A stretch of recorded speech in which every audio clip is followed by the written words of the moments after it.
Elementos de lenguaje, salud, sexo y violencia que no requieren de la supervisión de padres o representantes.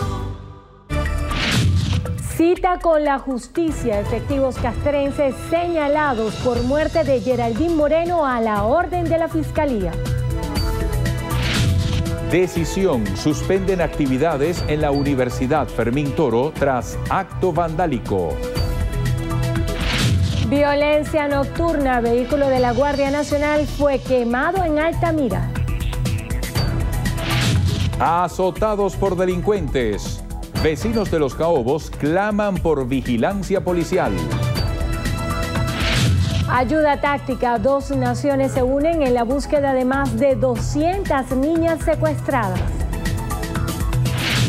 Aguas turbulentas. Más de 20 muertos deja naufragio de 2 embarcaciones ilegales. Decisivo. Eduardo Escobar guía victoria de Mellizos con jonrón en el 10º. Guaco histórico. La super banda de Venezuela presenta nuevo disco. Ay, Luciana. Mi Luciana. Por eso escribí su tallarlo en la arena. Noticiero Venevisión.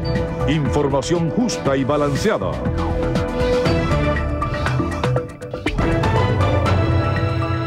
¿Qué tal, amigos? Muy buenas tardes. Sean todos bienvenidos a la presente emisión de su noticiero Venevisión. Endrina Yepes, Eduardo Rodríguez Yolita y todo nuestro equipo listos para las informaciones. La fiscal general de la República, Luisa Ortega Díaz, informó que fueron puestos a la orden del Ministerio Público funcionarios de la Guardia Nacional que estarían involucrados en la muerte de la estudiante Geraldine Moreno, ocurrida el pasado 19 de febrero durante una manifestación en el municipio Naguanagua del estado Carabobo. La titular del Ministerio Público destacó la vocación del Estado venezolano para que se investiguen los hechos de violencia registrados en el país desde el 12 de febrero hasta la fecha.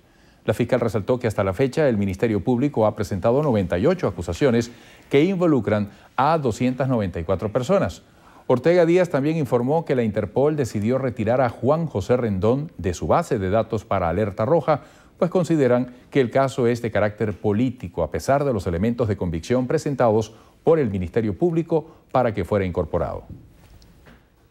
Autoridades suspendieron indefinidamente las actividades en la Universidad Fermín Toro de Barquisimeto, en el estado Lara, luego del incendio que consumió la sede de Ujano de esa casa de estudios. Lirio Pérez está en el sitio y nos tiene más información. Buenas tardes. Universitarios afirmaron que ellos habían terminado de protestar frente a la sede de la UFT de Lujano, como hacen desde hace más de 2 meses y medio, cuando unas 100 personas llegaron en motocicleta, violentaron accesos y entraron a la universidad incendiando laboratorios, cafetín, oficinas, aulas y la biblioteca. Se encontraban efectivos de Polilara, donde vieron y fueron protagonistas también y apoyaron cómo esos efectivos paramilitares entraron a la Universidad Fermín Toro y no hicieron nada, no hicieron absolutamente nada. Entonces nosotros hacemos un llamado nuevamente al gobernador a que se pronuncie ante esto, porque los Polilaras se encontraban cerca de la zona y tenemos fotos y tenemos evidencia que la vamos a estar presentando más adelante, donde se encontraban y fueron testigos de lo que estaba pasando y aún así no hicieron nada. Se robaron aproximadamente ayer 20 computadoras de laboratorio, se robaron todos los televisores del Boulevard, se robaron equipos de reproducción como fotocopiadoras, impresoras, celulares que habían dentro de las oficinas. Más de 5.000 estudiantes de Ciencias Políticas, Comunicación Social y Derecho quedaron sin instalaciones. Las llamas alcanzaron los 3 pisos del edificio. Es nuestro informe desde Lara. Continúen con más de Noticiero Venevisión. Muchísimas gracias, Lirio. La noche de este lunes fue incendiado un vehículo de la Guardia Nacional Bolivariana en la urbanización Altamira del municipio de Chacao. El jefe del Comando Regional número 5, Manuel Quevedo, sostuvo que el hecho forma parte de acciones aisladas que llevan a cabo grupos violentos. Los 3 efectivos que iban a bordo de la unidad fueron trasladados a un centro asistencial donde resultaron ilesos. Le quemaron pues el vehículo, por supuesto, de una manera sin piedad, sin ningún tipo de consideración, los atacaron por la espalda. Bueno, nosotros que hemos visto esta actuación de estos grupos, ya hemos hecho las primeras actuaciones. Una vez que tengamos todas las formalidades y teniendo todos los elementos de convicción correspondientes, los estaremos llevando a la justicia y de la justicia irán a nuestras cárceles, donde tienen que estar. En Zulia, tras una semana de cierre de la planta de pastas de Empresas Polar por la falta de materia prima, sus empleados piden al gobierno nacional que otorgue los dólares para cumplir con el pago de proveedores y poder seguir importando trigo. Fabiola Yaquinto nos tiene el reporte. Más de 400 empleados temen perder sus puestos de trabajo. La paralización afecta el abastecimiento de este rubro. En esta planta se produce el 40% y distribuían 240 toneladas de pasta por día al resto de los estados. Que necesitaríamos en este momento es conseguir la garantía de contar con la materia prima en la frecuencia que realmente nosotros la necesitamos, que son aproximadamente 24.000 toneladas cada 8 semanas, para poder tener esa disponibilidad de seguir haciendo pasta para todos los venezolanos. Aseguran que hasta enero trabajaron con trigo propio y luego tuvieron que prestar 8.000 toneladas a otras empresas. El cierre afecta a 10 millones de consumidores nacionales. Aseguran que si la planta se paraliza por 2 meses, se retrasa la capacidad de producción. Nosotros tenemos aproximadamente un año que no recibimos, que no se hace el pago efectivo de la materia prima. Nosotros hemos recibido los barcos y está pendiente el pago. Se venció el límite de crédito en el mes de enero. Ya los proveedores nos dijeron, mira, ya venciste tu crédito, no te vamos a enviar nada. Los trabajadores acudirán a instancias nacionales, entre ellos la Asamblea Nacional, para exponer la situación de la planta. Hasta ahora no solo está en riesgo los puestos de trabajo de lo que aquí laboran, sino también la producción y la distribución de este rubro de la cesta básica. Desde el estado Zulia, Fabiola Yaquinto, Noticiero Venevisión. Gracias, Fabiola. Los ministros de Industrias y de Transporte sostuvieron una reunión con directivos de Ford y Toyota con el fin de fortalecer el sector automotriz en el país. El ministro Ayman El Troudi informó a través de su cuenta en Twitter que se llegó a un acuerdo con la automotriz Ford para que sus operaciones en el país se reanuden en 15 días.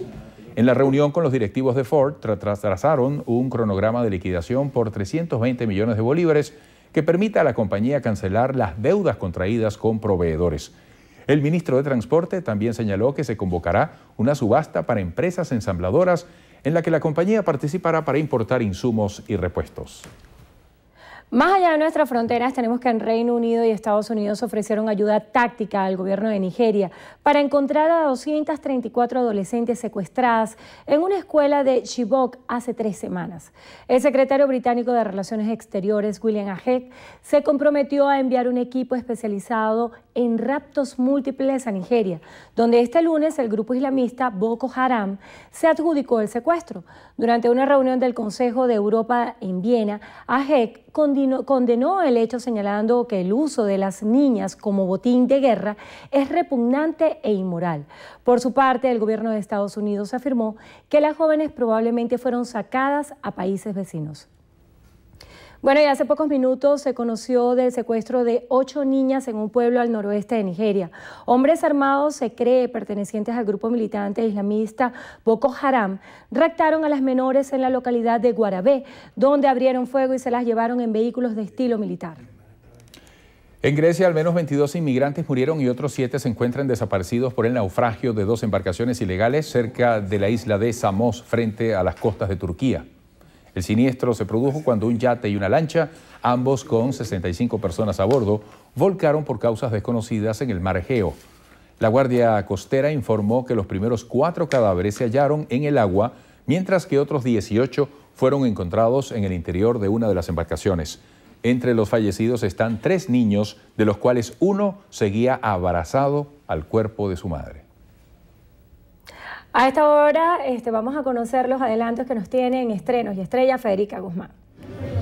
Bueno, definitivamente hoy es un día histórico para la Superbanda de Venezuela, quienes nos presentan su primer DVD. Vamos a conocer todos los detalles en breve aquí en Estrenos y Estrellas para todos ustedes a través de su noticiero Venevisión.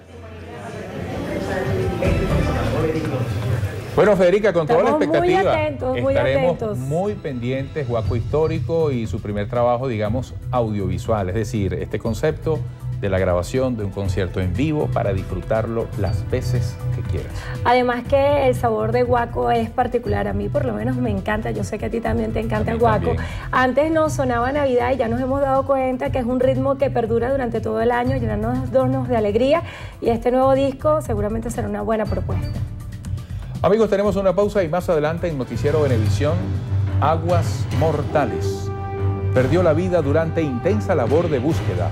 Ya les contamos.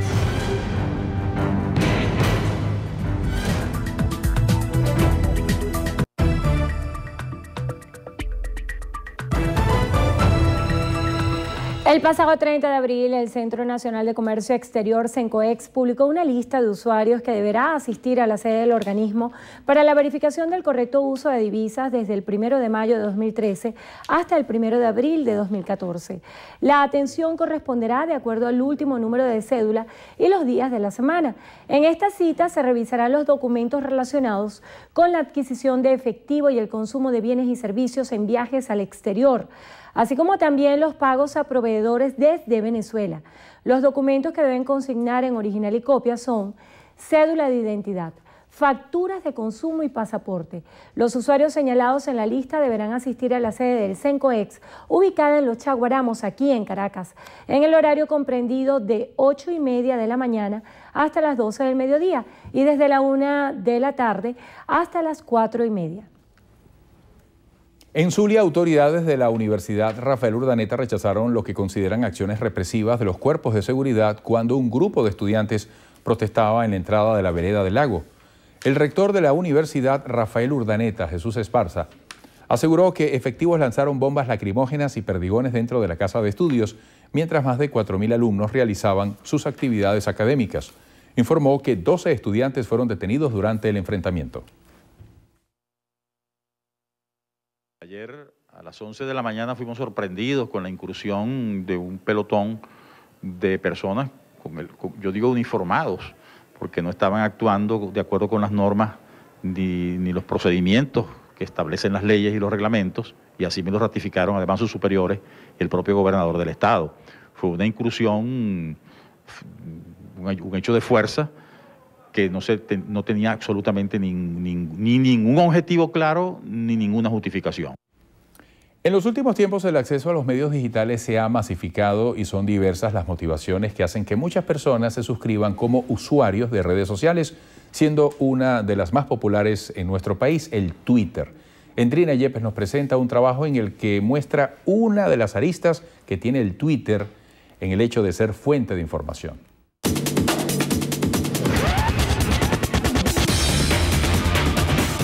Veraz y fidedigna, sí. No todo lo que está por internet hay que creerlo, ¿no? Ni Twitter, ni Facebook, ni nada de esto. Dependiendo de cómo tú la uses. Si la sabes usar, creo que es la mejor forma de mandar información. Cuando pensamos en el impacto de las comunicaciones en Venezuela, surgen interrogantes a la luz del análisis de la veracidad de la información y contenidos que se difunden a través de los medios digitales, como fuente primaria o complementaria, y el eco que estos pueden tener. A pesar de los esfuerzos por contrastar fuentes, no existe en Venezuela una cifra oficial de usuarios de Twitter, aunque es coincidente que en los diversos rankings nos posicionan entre los países que más usuarios tienen de esta red social. Es indudable el impacto de las informaciones difundidas, como los errores recurrentes que se cometen al no acudir a fuentes oficiales para verificar y contrastar la información. Iniciativas como la de El Medio Eres Tú procuran hacer un uso responsable de las redes y concientizar a los usuarios en hacer un periodismo ciudadano con parámetros éticos en forma y fondo. Capturar la información, difundir la información, compartirla, ante todo eso verificarla y ayudarnos entre todos. Hay que crear grandes redes organizadas. En la organización está la base de todo esto. La información que compartimos se convierte en una información verificada, o que podemos intentar verificar o darle una guía a los demás para verificarla. Simplemente personas que lo que en medios tradicionales hemos denominado nuestra audiencia, que utilicen herramientas periodísticas para informar. Eso, en vez de reñirse con el periodismo tradicional, nos ayuda, nos apoya. ¿Por qué? Porque es mucho más fácil, el periodista ciudadano ayuda a reconocer mucho más fácil a los protagonistas de la historia. O Twitter, en este caso, te permite una verdadera democratización de los contenidos que tú quieres consumir. Tú eliges a quién quieres ver. Si una cuenta tiene más o menos seguidores, pues esos seguidores quieren definitivamente leer lo que esa cuenta dice, aunque tú o yo no podamos estar de acuerdo con esos contenidos. Iniciativas como la del Medio Eres Tú persiguen esto. Bueno, yo te doy las herramientas para que tú digas lo que quieres decir, pero lo digas sin herir a nadie, sin afectar a nadie. Especialistas en redes sociales coinciden en que no se trata de procurar autocensura en los usuarios de las redes, pero sí de crear conciencia del impacto que pueden tener lo que se difunde. Un inocente tweet o retweet puede potenciar informaciones falsas y generar incertidumbre en la población. Creo que la clave está en la manera como se consume esa información. En las redes sociales existen perfiles activos o perfiles sencillamente que son los interesantes, los perfiles que consumen información. Estas personas que tienen esos perfiles que consumen información, mi llamado es no a generar un control sobre lo que se publica, porque eso prácticamente parece imposible o parece más bien que pudiese parecer censura. El que yo te diga a ti qué puedes poner o qué no. Sencillamente el llamado tiene que ser a que esa información que está disponible en las redes sociales, que circula en Twitter, en Instagram, en cualquier otra red social, la gente sea capaz de identificar y sea capaz de poder procesar esa información con mucho cuidado de saber qué funciona y qué no. Se desprenden del análisis de las redes sociales consideradas como medio de información que existe la necesidad de fomentar más que seguidores, pensadores, que se debe tratar de moderar el lenguaje, tono y forma, debate que por naturaleza no tiene moderador, y la responsabilidad de ser más racionales que emocionales a la hora de difundir informaciones. Hay una línea muy estrecha que separa la información de la opinión, y el reto para los periodistas es convertirnos en fuentes de información más que de ideologización. Endrina Yepes, Noticiero Venevisión. Qué bueno, Endrina, qué necesario. Así es, porque a veces pensamos en las redes sociales como una plaza pública y pocas veces pensamos en la responsabilidad que conlleva los mensajes que difundimos. La certidumbre es lo más importante, más allá de la celeridad o del tiempo que se tarda en corroborar lo que se va a decir. Así es. Así es, Eduardo. Amigos, en minutos fuera de control, ola de muertes desatada en Ucrania.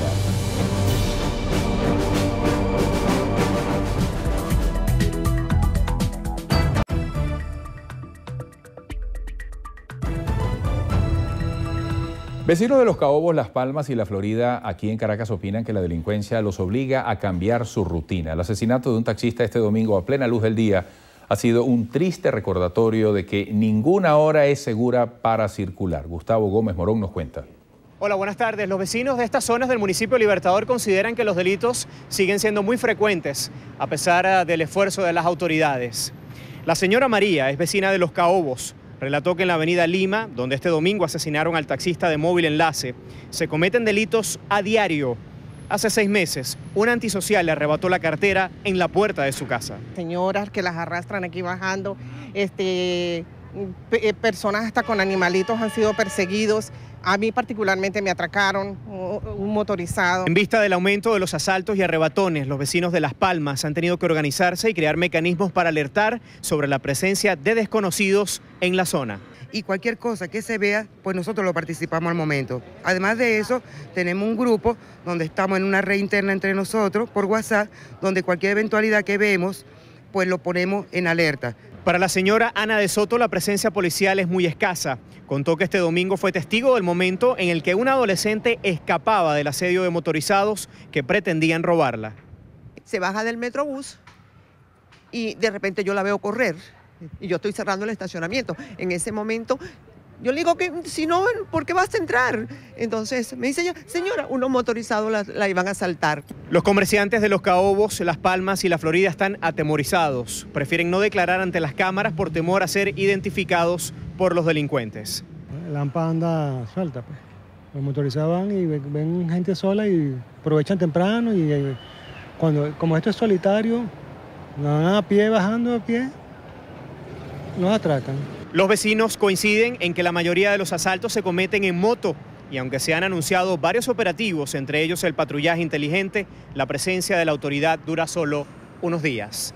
Es nuestro informe a esta hora del mediodía. Continúen con más de la emisión meridiana de su noticiero Venevisión. Gracias, Gustavo. Asesinaron a un conductor de ambulancia del Hospital Psiquiátrico de Caracas presuntamente para robarle su carro. El crimen ocurrió frente a su hijo de 4 años en Los Magallanes de Catia, aquí en Caracas. La víctima fue identificada como Miguel Jesús Pinto Yepes, de 34 años. Esto ocurrió la tarde de este lunes, cuando finalizó su jornada laboral y acudió a la guardería para buscar a su hijo de 4 años. En camino a su casa en Los Magallanes de Catia, fue sorprendido por un sujeto que se acercó al vehículo y le efectuó 2 disparos en la cabeza, presuntamente para robarle el vehículo.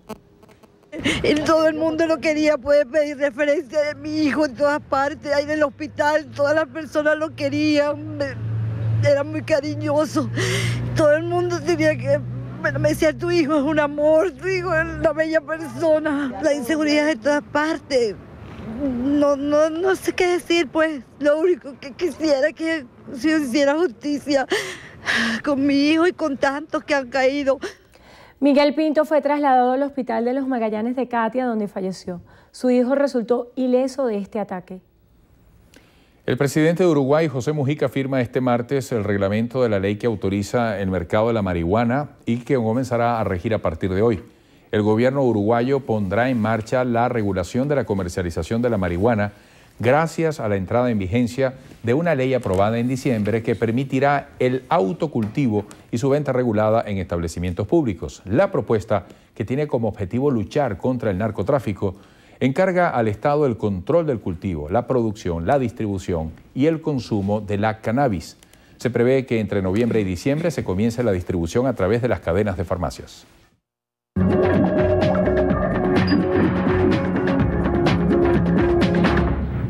Iniciamos nuestro recorrido por lo que pasa en el mundo en Corea del Sur, donde un buzo murió mientras se intentaba rescatar más cuerpos del ferry que naufragó el pasado 16 de abril en las costas de ese país. El submarinista de 53 años quedó inconsciente bajo el agua y fue sacado a la superficie por sus compañeros. Médicos en la zona no pudieron reanimarlo y falleció. El buzo se convirtió en la primera víctima del equipo de rescate y por este hecho las autoridades suspendieron las tareas de búsqueda. Hasta el momento, 260 cuerpos fueron recuperados y otros 42 continúan desaparecidos. El gobierno de Ucrania informó que más de 30 combatientes prorrusos murieron durante un asalto a la ciudad de Sloviansk, bastión rebelde en el este de ese país. 4 soldados de la fuerza ucraniana también murieron durante los enfrentamientos. El gobierno interino intenta recuperar el control de localidades donde activistas tomaron edificios públicos y buscan realizar un referendo de independencia este domingo. El presidente de Estados Unidos, Barack Obama, pidió a sus simpatizantes incrementar la presión sobre la mayoría republicana en la Cámara de Representantes para que aprueben la reforma migratoria antes del receso de agosto. El mandatario hizo su declaración durante la tradicional recepción de la Casa Blanca en conmemoración a las victorias de las tropas mexicanas sobre las francesas hace 152 años. En Argentina, la Administración Federal de Ingresos Públicos sancionó a 17 contribuyentes que viajaron a Las Vegas, Estados Unidos, para ver una pelea de boxeo. La autoridad fiscal indicó que el costo de los paquetes turísticos variaba entre $5.000 y $8.000, gastos que superan los ingresos declarados por su categoría. El organismo advirtió que profundizará controles similares en el Mundial de Fútbol en Brasil. En Sudáfrica, un vecino del atleta paralímpico Oscar Pistorius aseguró que el corredor presentó a su novia Reeva Steenkamp como su prometida una semana antes de asesinarla. En el primer testimonio de la defensa, un hombre que se presentó como el vecino más cercano a Pistorius dijo que en la noche del suceso lo despertó un grito de un hombre que parecía estar en peligro o necesitar ayuda. Siguen desmenuzando ese caso, ¿eh? Ese caso ha sido uno de los más controversiales de los últimos tiempos. Además, el choque de las versiones, si fue intencional o no, será un enigma que se resolverá. ¿Quién sabe qué se va a resolver primero? ¿Cuál será la sentencia? Si dónde están los restos del avión de Malasia o si Pistorius es culpable o no. Así es. Amigos, al regreso con sello nacional, venezolanos triunfan en la Gran Carpa.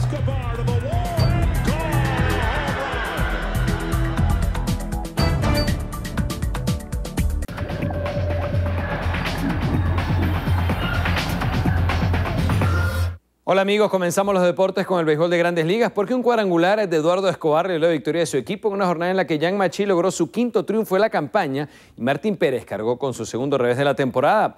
Nos vamos a las imágenes en Cleveland, 10ª entrada y este es Eduardo Escobar, conectaba batazo ante los envíos de Josh Axford para romper el empate a 0 y encaminar a los mellizos de Minnesota a un triunfo de 1-0. Osmil Pinto sonó un doblete en 3 turnos al bate por la tribu. Asdrúbal Cabrera falló en 4 ocasiones.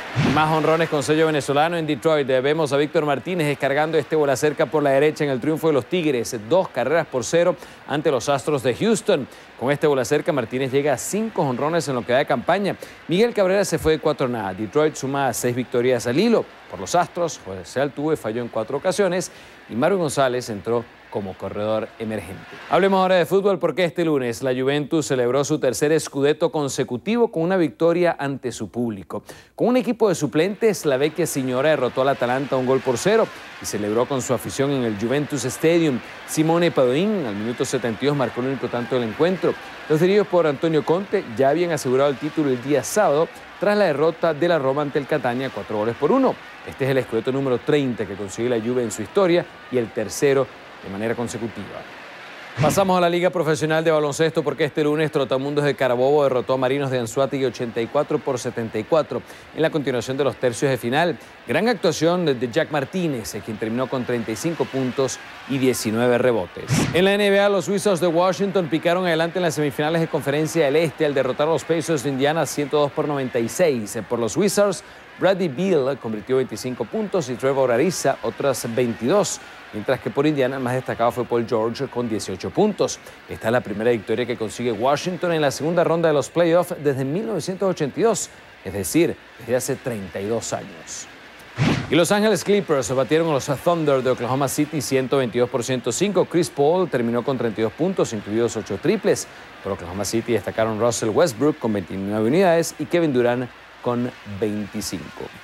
Y así finalizamos la información deportiva en Noticiero Venevisión. Muchísimas gracias, Jesús. Bueno, y a esta hora vamos a hacer un nuevo contacto en vivo y directo con Federica Guzmán. Ella se encuentra con la super banda de Venezuela, Guaco. Sí, porque hoy realizan el lanzamiento. Adelante, Federica. ¿Cómo estás, Eduardo? Es así, finalmente ha llegado el día completamente histórico para Guaco. Gustavo, chicos, no solamente es un DVD, sino que estrenan también a 2 nuevos integrantes en esta super banda. Bienvenidos a su noticiero Venevisión. Muchísimas gracias, Eduardo. ¿Cómo estáis? Eduardo, hay un mensaje para ti. Con el hombre, ¿oíste? Con José Alfonso. Y lo otro es que Gustavo Delgado ganó el domingo un carrerón con 7C en Gulfstream Park con Santiago González. Mensaje hípico para ti, Eduardo, desde aquí te está mandando Gustavo. Bueno, qué bueno. Pega un palo, chicos, pega un palo. Es un palo, te mandas a decir.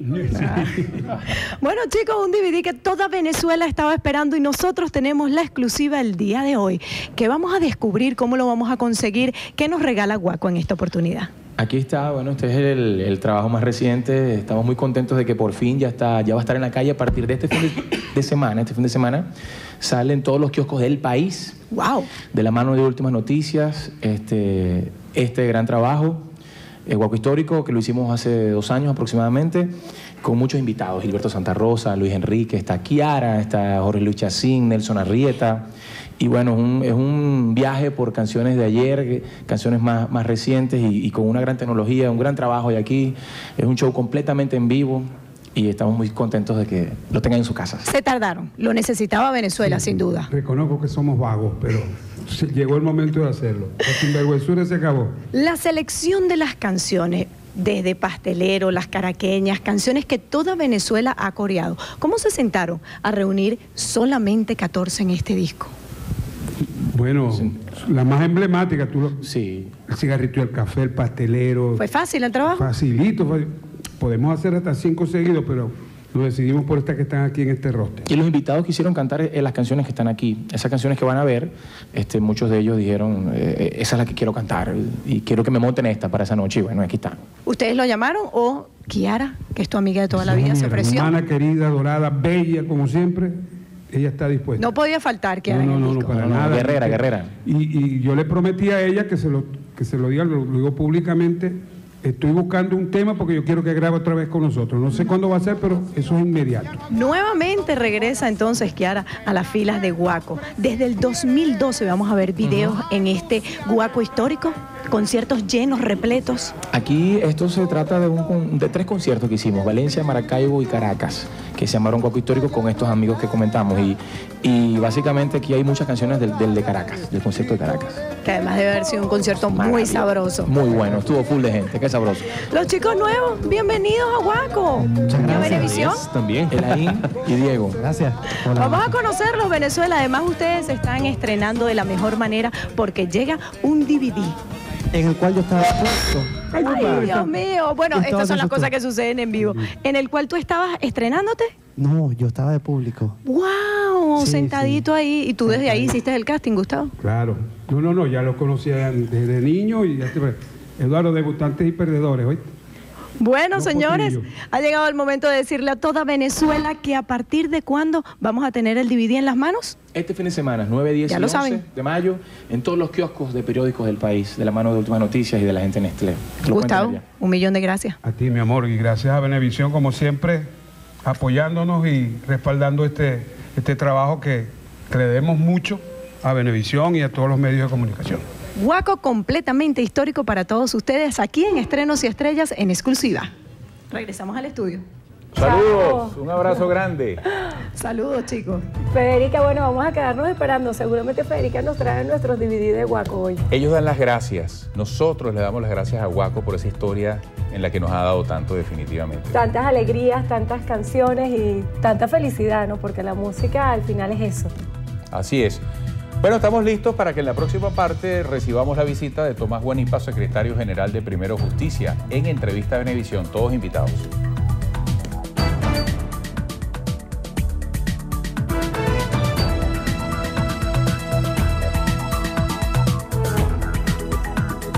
Entrevista Venevisión, líder en opinión, por tu canal independiente, Venevisión. Vamos a conversar con Tomás Guanipa, es secretario general de Primero Justicia. Como siempre, bienvenido. Gracias, Eduardo. Un placer, como siempre, estar aquí. Bueno, en los últimos meses y particularmente del 12F hacia acá y dentro del marco de la agudización de las protestas, la economía mantiene un protagonismo de alta expectativa para el país, incluso en términos negativos. Hoy Correo del Orinoco publica declaraciones del Partido Comunista de Venezuela donde ellos piden que eso se atienda y se resuelva y que debe ser reconocido en el tono necesario. ¿Cómo vienen ustedes desglosando estas variables desde un punto de vista técnico que incluso trasciende al debate ideológico y que conviene a todos los venezolanos que sea resuelto? Mira, creo que es el gran problema de los venezolanos. O sea, el país tiene una crisis institucional, una crisis en sus valores, en términos de lo que representa el gobierno nacional, una crisis social, pero tiene una crisis ahorita urgente, que es el tema económico por el cual están atravesando todos los venezolanos. Cuando tú recorres cualquier parte del país te encuentras con las largas colas. Nosotros nos hemos dedicado a acompañar a la gente en esas colas y hablar con esa gente que está haciendo durante 4 o 5 horas colas para poder conseguir papel higiénico, para poder conseguir aceite, harina.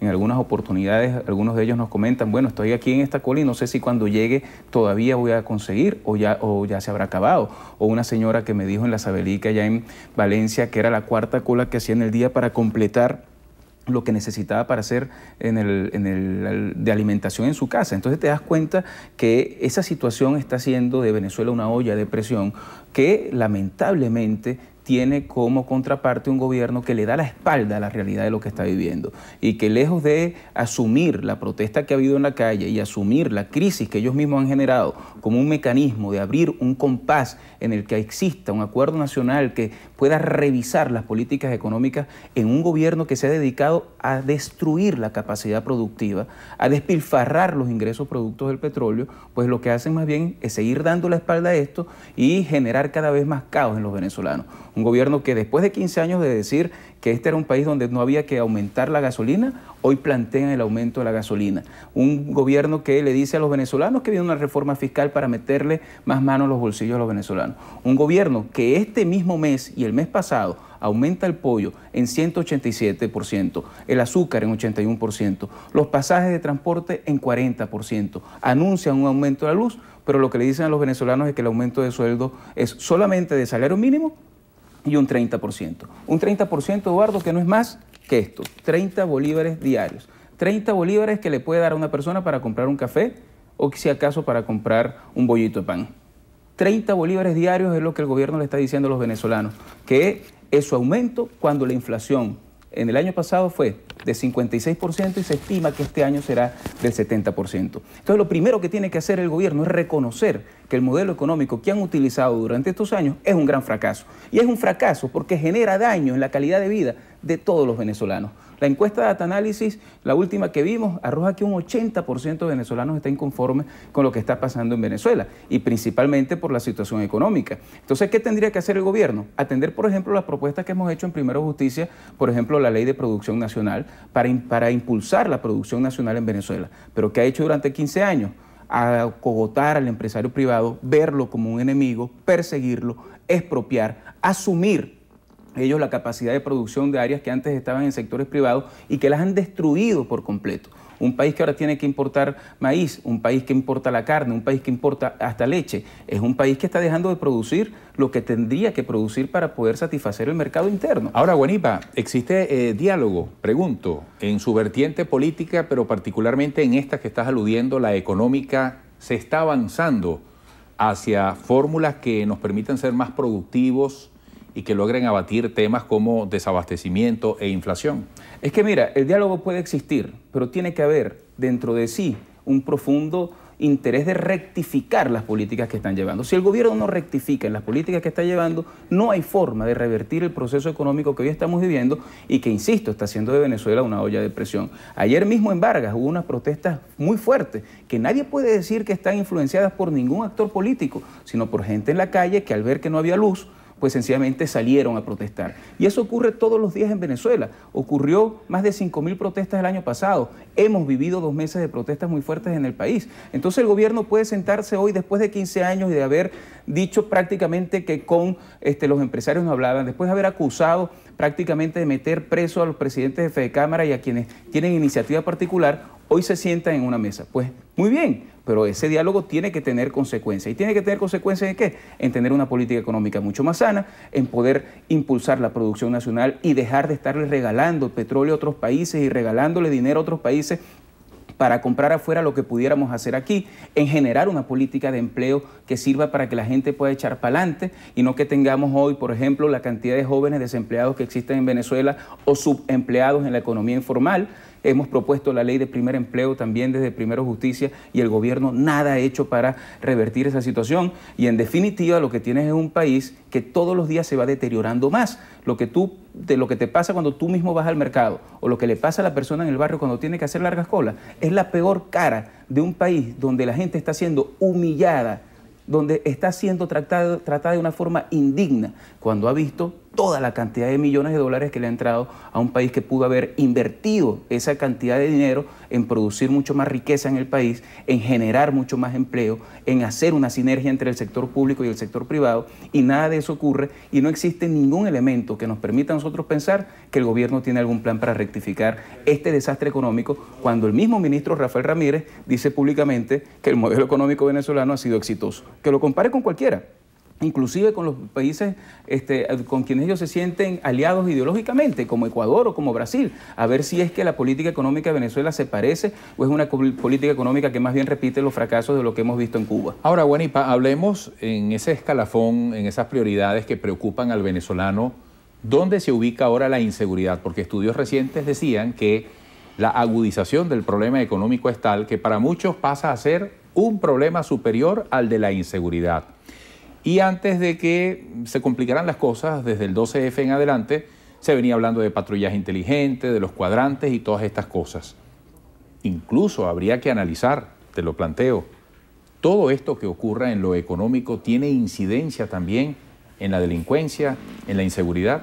Por supuesto, cuando tú tienes una crisis económica como esta, pues por supuesto en sectores de donde hay gente que no tiene ni siquiera cómo alimentar a su hijo, empieza a generar una crisis de desesperación. Pero además creo que mucho de lo que tiene que ver con la violencia ha sido influenciado por un discurso que desde el gobierno promueve la división, promueve la confrontación entre los venezolanos, promueve que la crispación que termina generando también un clima de violencia. Cuando el mismo presidente de la República anuncia que si aquí llegase a haber una invasión yanqui en esa guerra que vive en la cabeza de ellos y que no tiene nada que ver con la guerra real que viven los venezolanos, que es la guerra contra la inseguridad, y dice que si llega a haber una invasión, pues aquí habrán grupos, personas, ciudadanos armados para defender a Venezuela, está reconociendo que en Venezuela existe un paramilitarismo en sectores y en barrios que nosotros hemos denunciado y exigido que sean desarmados, pero que van generando un clima de violencia que hoy Venezuela tiene, lo que lamentablemente son las cifras más altas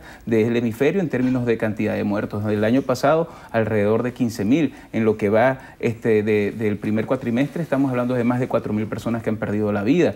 Hemos sido impactados los venezolanos con el caso, por ejemplo, de Gustavo Jiménez y de su compañero que fueron asesinados en el Ávila, del presidente del Consejo Municipal de Libertador, de un concejal de San Sebastián de los Reyes, de una escolta presidencial. Y no lo digo por un tema político. De tinte político, sino porque para cualquier ciudadano si eso ocurre con personas que más o menos han sido resguardadas o que han tenido algún tipo de seguridad, ¿qué puede pasar con el más pobre o el más humilde? Lo que ocurre con unos jóvenes de 16 años que salen de una fiesta y porque se perdió un celular lo asesinan, o con lo que ocurre con un joven de 22 años que en la cresta, en Petare, le lanzan una piedra y lo matan. Al final es la realidad de lo que está viviendo un país donde tus hijos no sabes tú si van a llegar a viejos, donde ni siquiera tienes la perspectiva de que puedas alimentarlos y progresar. Y eso tiene que obligar al gobierno a hacer una rectificación y un cambio de rumbo radical, porque lamentablemente sus políticas han fracasado.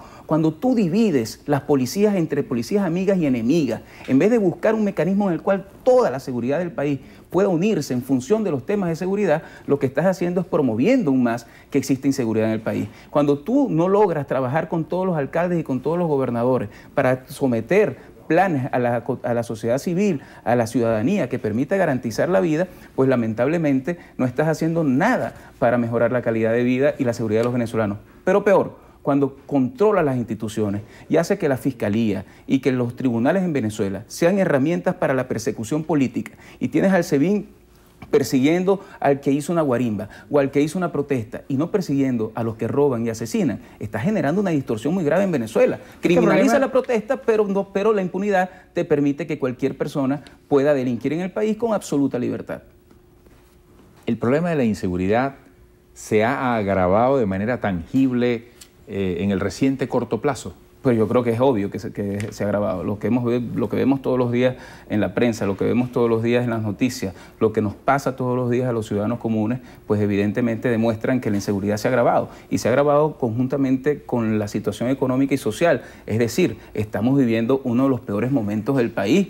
Entonces tiene que haber una responsabilidad por parte del gobierno para asumir su cuota y poder asumir esa responsabilidad frente al país y las políticas de cambio que tienen que haber. Ahora, este es un país que cada día se le va cerrando más las válvulas de escape, y las válvulas de escape tienen que ver con lo que hemos planteado en la mesa del diálogo. Lo primero, tiene que cesar la represión política en Venezuela. No pueden criminalizar a quien piensa distinto. No puede un tribunal constitucional decirnos que el derecho a la protesta no es un derecho absoluto. Bueno, para eso está, la mejor respuesta es el video que tenemos del presidente Chávez cuando decía que para protestar en Venezuela lo único que hacía falta era la voluntad.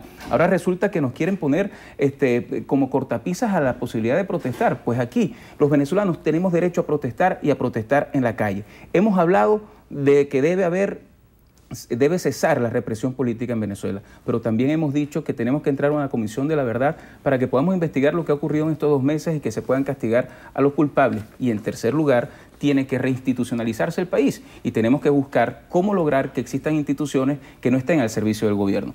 Y en ese sentido yo no quiero perder la oportunidad de hablar de una familia que está pasando una situación muy grave. Hace pocos días fue canonizado el Papa Juan Pablo II, el Papa de la familia. Esta es la familia Garzón, Hernando y Sandra Garzón. Tienen un pequeño hijo de 9 años. A las 1 de la mañana, cuerpos de seguridad se metieron en su casa, le sembraron artefactos explosivos y los metieron presos cuando nunca estuvieron nada que ver con ningún tipo de protesta violenta en su estado de Barinas. Llevan ya 43 días presos, pero el gran drama de esta familia es que su hijo de 9 años está solo sin sus padres y el daño psicológico que esto genera es un daño que después no se puede reparar. Si nosotros queremos una reconciliación en Venezuela, si nosotros queremos que en Venezuela pueda existir paz y tranquilidad, tiene que haber respeto a quien piensa distinto y los órganos de seguridad no pueden estar para perseguir a quien piensa distinto, sino para perseguir a quien roba y a quien delinque. Por eso hemos exigido la libertad de los presos políticos, en este caso de Hernando, de Sandra, de Leopoldo, por supuesto, de Enzo Escarano, de Daniel Ceballos, de Iván Simonovic, de los 5 policías metropolitanos. En el año 93, Hugo Chávez firmó una carta donde pedía pues, una ley de amnistía a los miembros del Congreso de esa fecha. En el año 93 él decía que una ley de amnistía podía ayudar para que liberaran a los presos políticos. No es posible que hoy nos cerremos a quienes están solicitando pues, que cese la persecución política en Venezuela y entremos en un proceso de reconocimiento para que podamos buscar, por los cauces democráticos y constitucionales, los cambios que el país está requiriendo. Gracias por la visita. Gracias a ti. Mucho éxito. Tomás Buenipa, secretario general de Primero Justicia, hoy en entrevista a Venevisión. Ahora en Drina. Hasta mañana. Gracias, Eduardo. Tenemos más información antes de finalizar. El ministro del Ambiente, Miguel Rodríguez, ofreció un balance del suministro de agua en el país y el plan especial para evitar cortes del servicio. Carla Salcedo Flores nos tiene el reporte. Así es, buenas tardes. Gracias por este contacto que hacemos desde Hidrocapital. El ministro del Ambiente asegura que la falta de agua en algunas zonas de Caracas se debe a la alta sequía que se vive en el país. Sin embargo, asegura que están preparados para resolver esta situación. Pero la gente podrá efectivamente tener agua, podrá abastecerse de la misma y nosotros aspiramos que podamos salir de esta situación con el final de la temporada de lluvia que esperamos, sea finalizando agosto, septiembre. Estamos con un monitoreo permanente de nuestros embalses, día a día sabemos qué volumen tenemos, qué volumen estamos manejando y por supuesto qué volumen de agua podemos llevar de la manera más responsable a todos y cada uno de los venezolanos, que es en definitiva nuestro compromiso. Rodríguez informó además que hay un déficit del embalse de Lagartijo, ubicado en los valles del Tuy, de 2.500 litros de agua. Para finales de agosto o principios del mes de septiembre, el ministro del Ambiente estima que se pueda resolver esta situación. Sin embargo, asegura que más de 5.000 personas trabajan desde Hidrocapital para que la población venezolana cuente con el vital líquido. Es la información que tenemos desde acá, desde Hidrocapital. Con esto les invitamos a que continúen con más de la emisión meridiana de su noticiero Venevisión. Gracias, Carla. Organizaciones no gubernamentales, defensores de los derechos humanos y sindicatos rechazaron los ataques que consideran han sido víctimas abogados y activistas de derechos humanos por parte del gobierno nacional. Victoria Joseph nos cuenta más. Sí, así es, gracias, muy buenas tardes. El director ejecutivo del Foro Penal, Alfredo Romero, rechazó lo que considera las agresiones a las cuales están siendo víctimas los activistas y defensores en materia de derechos humanos. Indicó que el Estado venezolano ha radicalizado lo que es la criminalización de la protesta y la persecución hacia todo tipo de personas y en especial aquellos que defienden los derechos humanos. Precisó que el Estado venezolano tiene temor en que el país y el mundo entero conozca cuál es la verdadera situación que se vive en esta materia. El ataque a las organizaciones de derechos humanos es el ataque al alma del derecho a la defensa. El ataque a los abogados es el ataque precisamente a esa fuerza que representa el derecho a la defensa. Y eso está sucediendo por primera vez en el país. Y quiero decirle al gobierno nacional, yo entiendo que a veces hay algunas personas reaccionarias radicales, inclusive dentro del gobierno nacional, que pretenden hacerse parte, representante y protagonista del poder. No se hagan, digamos, partícipes de estas persecuciones, porque la complicidad y el encubrimiento también va a ser juzgado. Por su parte, el director de Provea, Marino Alvarado, indicó que el Estado venezolano no comprende la importancia que tienen las organizaciones no gubernamentales en el fortalecimiento de la democracia. Es la información que tenemos a esta hora y con ella retornamos el paso al estudio. Muchísimas gracias, Victoria. Amigos, hasta aquí la presente emisión de su Noticiero Venevisión. Y recuerden, Noticiero Venevisión, Canal 4 reporta y ustedes deciden. Que tengan todos feliz tarde.